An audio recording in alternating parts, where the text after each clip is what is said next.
دوستو، زندگی قدرت کا انمول تحفہ ہے۔ اس تحفے کی جتنی قدر ہوگی اسی قدر ہماری زندگی خوشگوار ہوگی۔ لیکن بڑے ہی افسوس کا مقام ہے کہ دنیا کے بیشتر ممالک کے لوگ اپنی قیمتی اور بیش بہا زندگی کو تمباکو کے مختلف اقسام مثلا سگریٹ، بیڑی، زردہ، گٹکا کے ذریعے تباہ و برباد کرتے ہیں۔ جان لے کہ نہ صرف اس میں انسان کے خون پسینے کی کمائی ضائع ہوتی ہے بلکہ اس سے ہماری جان کو بھی خطرہ لاحق ہوتا ہے۔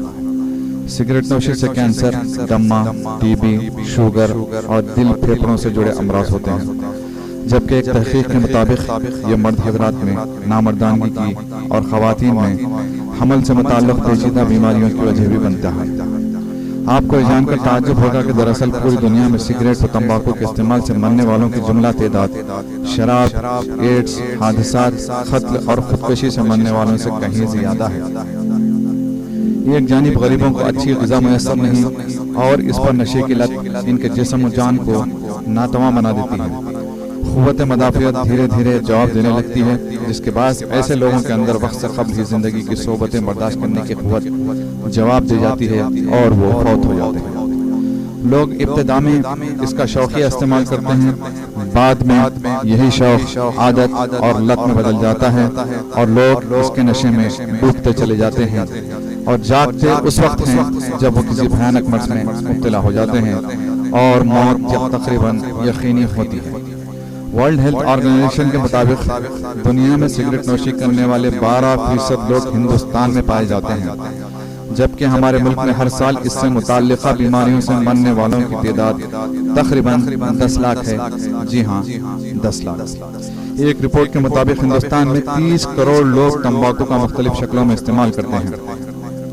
ایک اندازے کے مطابق ہمارا ملک پوری دنیا میں تمباکو کی پیداوار میں تیسرے مقام پر ہے اور تمباکو کے صنعت سے تقریباً 26 لاکھ سے زائد لوگ جڑے ہیں، جو یقینی طور پر بہت سی تشویشناک صورتحال کی جانب اشارہ کرتا ہے۔ چین اور امریکہ کے بعد تمباکو کی سب سے زیادہ کاشت ہمارے ملک ہندوستان میں ہوتی ہے۔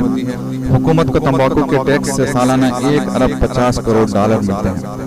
سن 2011 میں سپریم کورٹ کے ذریعے جاری کیے گئے ایک حکم نامے کے مطابق انڈیا میں ہر سال تمباکو سے 8 لاکھ لوگوں کی موت واقع ہوتی ہے، جبکہ اس سے جڑی بیماریوں کے علاج و معالجے میں حکومت کا ہر سال قریباً 13,500 کروڑ روپیہ خرچ ہوتا ہے۔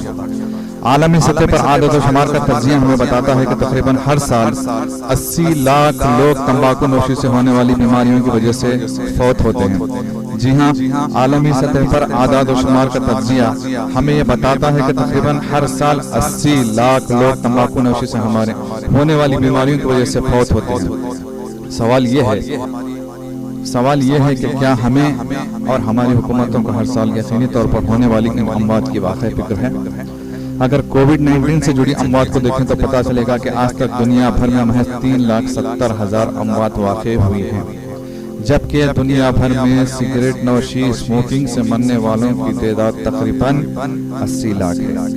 یہ بات بہت افسوسناک ہے کہ اس کے اشتہارات پر لگی پابندیوں اور سگریٹ کی ڈبیوں پر لگی کھلی وارننگ اور بھیانک تصاویر کے باوجود تمباکو کے استعمال میں کوئی خاطر خواہ کمی نہیں دیکھی گئی ہے، جبکہ ہر سال 31 مئی کو ورلڈ ہیلتھ آرگنائزیشن کی جانب سے عالمی یوم انسداد تمباکو یعنی ورلڈ نو ٹوبیکو ڈے کا انعقاد عمل میں لایا جاتا ہے۔ جہاں تک اس کے شرعی حکم کی بات آتی ہے تو بعض فقہاء کرام نے اس کو حرام اور بعض نے مکروہ تحریمی کہا ہے۔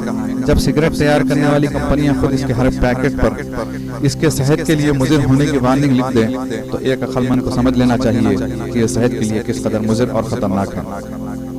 سگریٹ نوشی سے مکمل نجات حاصل کرنے کا طریقہ دین اسلام رمضان کی شکل میں ہمیں عطا کرتا ہے۔ اللہ تعالیٰ نے اپنے کلام پاک میں ارشاد فرمایا کہ اپنے آپ کو قتل نہ کرو اور اپنے آپ کو ہلاکت میں مت ڈالو۔ اسی طرح حضور نبی اکرم صلی اللہ علیہ وآلہ وسلم کا ارشاد گرامی ہے، تمہارے جسم کا تم پر حق ہے۔ سگریٹ نوشی کے روزمرہ استعمال سے صحت پر مضر اثرات مرتب ہوتے ہیں، اس لیے ممنوع ہے۔ جب یہ واضح ہو گیا کہ سگریٹ نوشی نقصان دہ اور ممنوع ہے تو اس کا استعمال، اس کی خرید و فروخت اور تجارت کس طرح جائز ہو سکتی ہے؟ اس لیے سگریٹ پینا، اسے تیار کرنا، تیاری کا حصہ بننا اور اس کی خرید و فروخت کرنا جائز نہیں ہو سکتا۔ دوستو، اس ویڈیو کو بنانے کا ہمارا مقصد یہ ہے کہ آپ اس جان لیوا لت میں اگر مبتلا ہیں تو اس کے نقصانات سے واقف ہوں اور اس سے جتنا جلدی ہو سکے ترک کرنے کی کوشش کریں۔